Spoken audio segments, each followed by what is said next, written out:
Question ये कहता है कि a point moves rectilinearly in one direction. इस चीज़ पे आते हैं हम।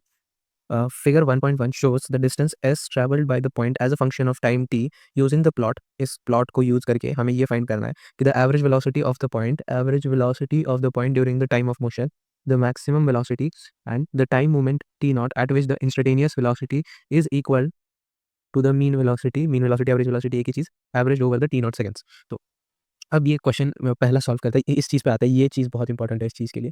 अब रेक्टिलिनियरली इस चीज़ का मतलब क्या होता है कि मतलब हमने एक एक्सिस ड्रॉ किया है ना, तो ये इसी एक्सिस के अलोंग चलेगा। एक तो सीधा जाएगा, नहीं तो वापस पीछे आएगा, मगर इस एक्सिस को छोड़ेगा नहीं, मतलब ऐसे चला गया, ऐसे चला गया, ऐसे चलेगा, नॉट पॉसिबल। और इन वन डायरेक्शन बोला है, तो मतलब यहाँ से शुरू किया अगर इसने इस डायरेक्शन में, तो ये इधर चलेगा, कम वेलोसिटी से जाए, ज़्यादा एक्सेलरेशन एक्सेलरेशन से जाए, हो सकता है, मगर इस ही डायरेक्शन में जाएगा, इसी लाइन के अलोंग। यहाँ पे रुक सकता है, यहाँ पे स्लो स्पीड से जा सकता है, मिट गया यार। स्लो स्पीड से जा सकता है, मगर इसी के अलोंग जाते जाएगा, वापस नहीं मुड़ेगा। तो इस चीज़ से हम क्या बोल सकते हैं, अगर वापस नहीं मुड़ रहा है और इसी लाइन के अलोंग जा रहा है, तो डिस्टेंस इक्वल टू डिस्प्लेसमेंट होगा। और हो गया अपना क्वेश्चन सॉल्व। यही तो मुद्दा था क्वेश्चन का। अब ए क्या पूछ रहा है, the average velocity of the point during the time of motion. Average velocity क्या लिखेंगे हम? Total distance upon total time. अगर इस चीज़ में अगर मुझे किसी ने कमेंट में पूछा कि टोटल डिस्टेंस क्यों लिखा, टोटल डिस्प्लेसमेंट क्यों नहीं लिखा, तो उसका सर शर्म से 10 मिनट नीचे होना चाहिए, मतलब चाहिए। तो एवरेज वेलोसिटी टोटल डिस्प्लेसमेंट अपन टोटल डिस्टेंस अपन टोटल टाइम। टोटल डिस्टेंस इसने कितना ट्रैवल किया है, तो 2 मीटर किया है, और कितने टाइम में किया है, तो 20 सेकंड में किया है। तो 2/20 इज इक्वल टू 0.1 मीटर पर सेकंड। बी क्या है, इसको बॉक्स कर लेता हूँ। बी क्या है कि द मैक्सिमम वेलोसिटी। तो मैक्सिमम वेलोसिटी हमें एस टी कर्व दे रखा है। मैक्स वेलोसिटी, ये बताओ वेलोसिटी एक्स टी कर्व से कैसे आएगी, तो स्लोप लेने से आएगी। तो हमें स्लोप मैक्स चाहिए। तो देख के बताओ तुम लोगों को किस पॉइंट पे स्लोप मैक्स दिख रहा है। इस यहाँ पे दिख रहा है। अब ये दिखना चाहिए, फिजिक्स सॉल्व कर रहे हो तुम लोग, ऑब्जर्वेशन अच्छा होना चाहिए। तो इन दोनों पॉइंट्स के बीच में स्लोप मैक्सिमम है। तो फिर इसकी वेलोसिटी निकालने के लिए ये डिस्टेंस निकालते हैं अपन, ये टाइम निकालते हैं। तो ये एक बॉक्स, कितने बॉक्स है, 1 2 3 4 5, 5 बॉक्स मतलब 1 मीटर दे रहा है। हमें कितने चाहिए, 1 2 3 4 5, 5 ही चाहिए। मतलब ये कितना डिस्टेंस है, 1 मीटर है। और फिर ये 1 2 3 4 5, 5 बॉक्स मतलब 10 सेकंड दे रहा है। हमें कितने बॉक्स चाहिए, 1 2 2 बॉक्स चाहिए। तो यूनिटरी मेथड से हम ये निकाल लेते हैं। तो कितने सेकंड आएंगे, 2 × 10/5, 5 1 जा 5 2 जा 4 सेकंड आ गए। तो स्लोप मैक्स कब आएगा, जब 1/4 होगा, मतलब 0.25 मीटर पर सेकंड। ये इसकी मैक्सिमम वेलोसिटी आएगी। देखो मैक्सिमम वेलोसिटी एवरेज वेलोसिटी से ज़्यादा भी आ रही है। अगर किसी भी क्वेश्चन में तुम्हारी मैक्सिमम वेलोसिटी एवरेज वेलोसिटी से कम आ रही है, तो तुम गलत कर रहे हो।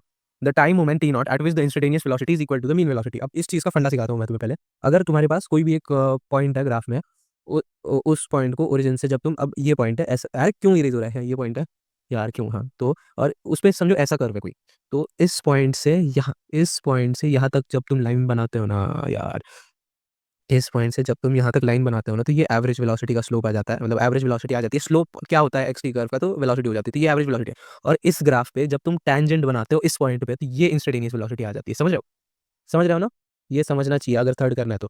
अगर इस पॉइंट से मैं इस पॉइंट पे, जहाँ की ग्राफ ऐसा है, मैं अगर एवरेज वेलोसिटी और इंस्टेंटेनियस वेलोसिटी निकालना चाहता हूँ, तो यहाँ से यहाँ की एवरेज वेलोसिटी तो यही आएगी, मगर इंस्टेंटेनियस वेलोसिटी ये हो जाएगी।